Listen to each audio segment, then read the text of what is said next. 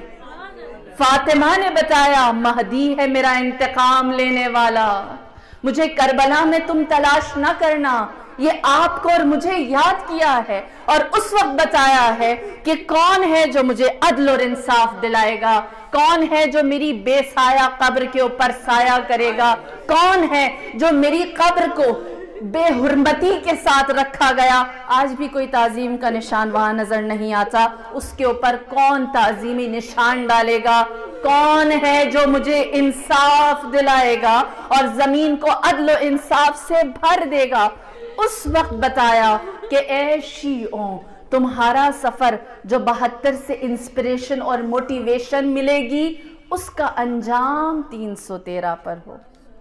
یہ ایام فاطمیہ یا مہدی ادرکنی ہے، جو بی بی نے در و دیوار کے درمیان جس کو پکارا، آپ کو وہاں پہنچانا چاہتی ہیں، آپ کو ان کی یاد میں رکھتی ہیں، آپ کو ان کے ذکر میں رکھتی ہیں، اور ہمیں بتا دیا کہ اپنے آپ کو 313 میں شامل کرو۔ اور دوسرے سوال کا جواب کہ کون تھی وہ جس نے اپنے آپ کو 313 میں یا مہدی ادرکنی سن کر شامل کر دیا، جس نے اپنا نام لکھوا دیا، جس نے اپنے آپ کو حق کنیزی فاطمۃ الزہرا ادا کر کے اس جگہ پہنچایا جو بی بی کی پکار تھی۔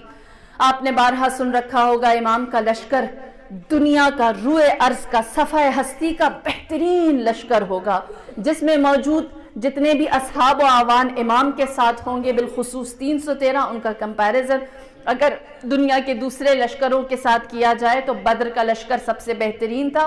بدر کے 40 مجاہدین کے برابر ایک امام کے سپاہی کے پاس طاقت، حکمت، علم ہوگی۔ ہاں 40 کے برابر امام کے ایک سپاہی کے پاس طاقت بھی ہوگی، علم بھی اور حکمت بھی، سب موجود ہوگا، تبھی وہ اس لشکر کا سپاہ سالار یا اس لشکر کا سپاہی بنے گا۔ اور خوش آئند بات یہ ہے کہ وہ لشکر جس میں 313 امام کے قریبی ساتھی ہوں گے، ان 313 میں 50 خواتین ہیں، 50 خواتین ہیں، اور ان 50 خواتین میں سے ایک خاتون ایسی ہے جس نے یہ 75 اور 95 دن فاطمۃ الزہرا سے منہ نہیں موڑا، حق کنیزی ادا کیا۔ جناب ایمن وہ کنیز ہے فاطمۃ الزہرا کی، جس نے ڈٹ کر معاملہ فدق پر، معاملہ ولایت علی ابن ابی طالب اور وصیت رسول خدا کے اجرا ہونے میں، ان تینوں چیزوں میں ڈٹ کر بی بی کا ساتھ دیا، اور ساتھ کیسا دیا، اور کیسا ساتھ دیا کہ بی بی نے فرمایا جب میرا مہدی انتقام لینے کے لیے ظہور کرے گا، اے ایمن ہم تمہیں تمہاری قبر سے اٹھائیں گے اور ان کے لشکر میں شامل کر دیں گے۔ یہ 75-95 دن کی آئیڈیل ہستی ہے جو آپ کے لیے موجود ہے، جو آپ جانتے ہیں، جو آپ کے درمیان ہے، جس نے رجعت کرنی ہے، واپس آنا ہے، پلٹنا ہے، امام کے لشکر میں خود کو شامل کرنا ہے، یا آسان الفاظ میں کہوں یہ وہ ایک حقیقی کردار ہے، حقیقی وجود ہے، جس نے 72 سے 313 کا سفر کامیابی کے ساتھ کیا۔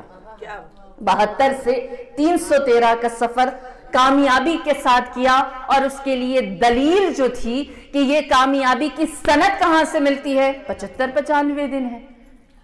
جب بی بی کا کوئی ساتھ نہ دیتا تھا، ایمن کھڑی تھی۔ میں رک کر یہاں آپ سے سوال کروں گی، ایمن کو یہ جو معراج ملی ہے کہ 313 میں ان کا نام شامل ہے، امام محمد باقر نے اس بات کا اعلان بھی کر دیا، بتا بھی دیا، اللہم صلی اللہ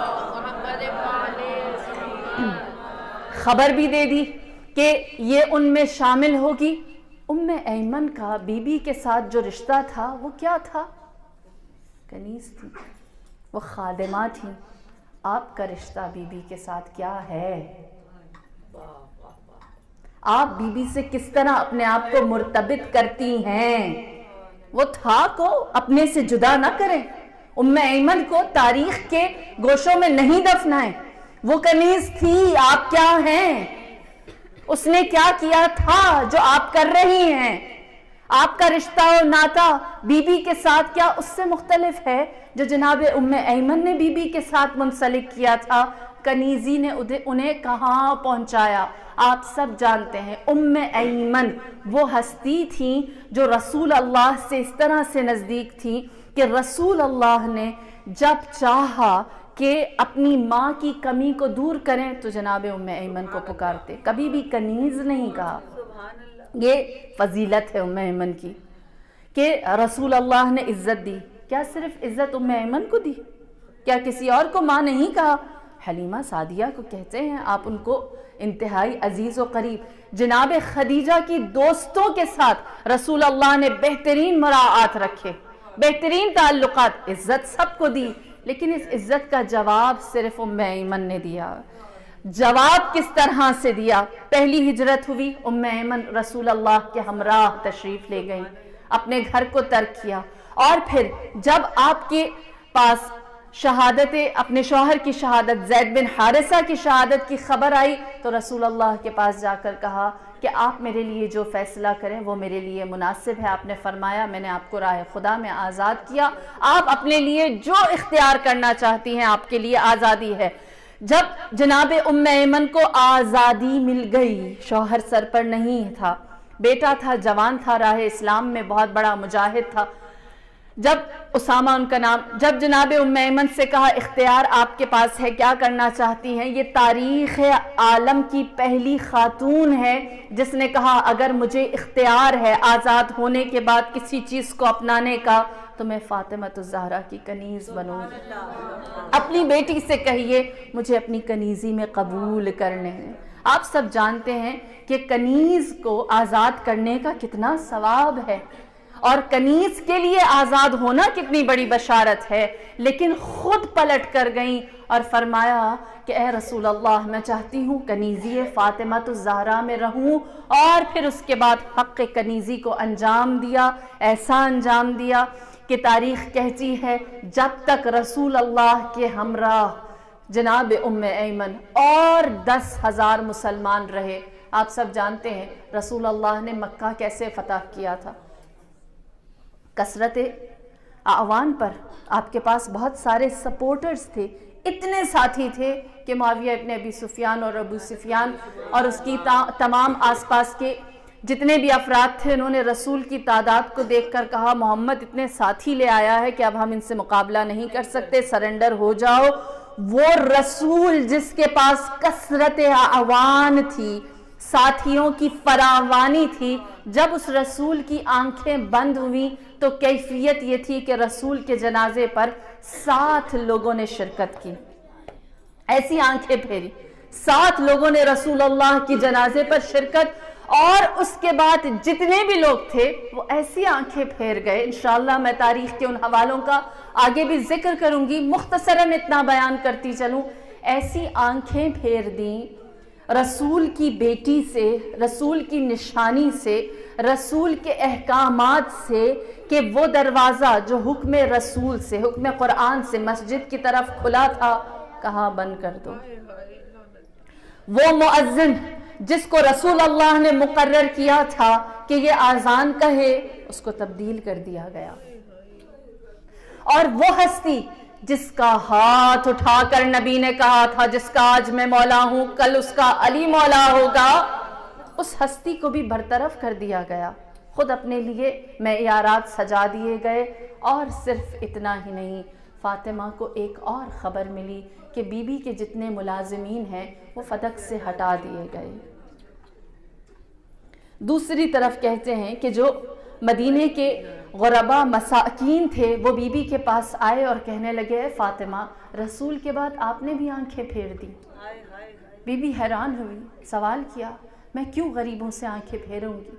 میں خدیجہ کی بیٹی ہوں، ام الصعالق۔ خدیجہ غریبوں کو کھانا کھلانے میں معروف تھی، میں رحمت للعالمین